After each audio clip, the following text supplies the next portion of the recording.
టాలీవుడ్ను piracy భూతం మళ్లీ వెంటాడుతోంది. ఓవైపు డిజిటల్ విప్లవం, మరోవైపు పైరసీ సైట్ల దాడితో కుదేలవుతున్న చిత్ర పరిశ్రమకు ఐబొమ్మ రూపంలో మరో భారీ షాక్ తగిలింది.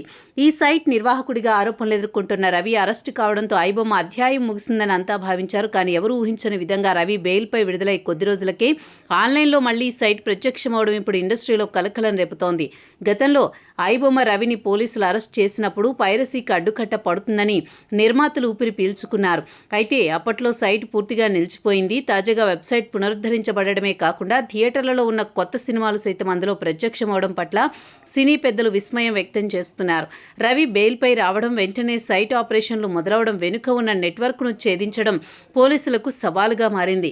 సాంకేతికతను వాడుకుంటూ డొమైన్లను మారుస్తూ వస్తున్న ఈ పైరసీ ముఠాను అరికట్టడంలో ఎక్కడా లోపం జరుగుతుందనే చర్చ మొదలైంది. ఒకవైపు పైరసీ ముప్పు పొంచి ఉండగా మరోవైపు థియేటర్ల మనుగడ కత్తి మీద సాములా మారింది. తాజాగా తెలంగాణ ఎగ్జిబిటర్స్ అసోసియేషన్ నిర్వహించిన మీడియా సమావేశం ఈ సంక్షోభాన్ని కళ్లకు కట్టింది.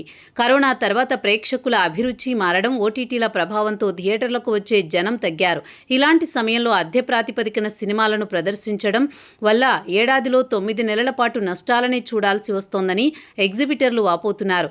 థియేటర్ల వ్యవస్థను కాపాడుకోవాలంటే పాత పద్ధతులకు స్వస్తి పలకాలని ఎగ్జిబిటర్లు డిమాండ్ చేస్తున్నారు.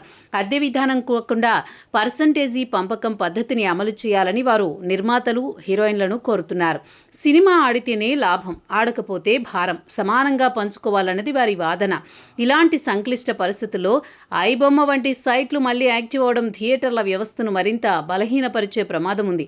పరిశ్రమ మనుగడ సాగాలంటే అటు పైరసీని ఉక్కుపాదంతో అణిచివేయడంతో పాటు ఇటు ఎగ్జిబిటర్ల సమస్యలు పరిష్కరించి థియేటర్లను కాపాడుకోవాల్సిన బాధ్యత సినీ పెద్దలు, ప్రభుత్వంపై ఉంది.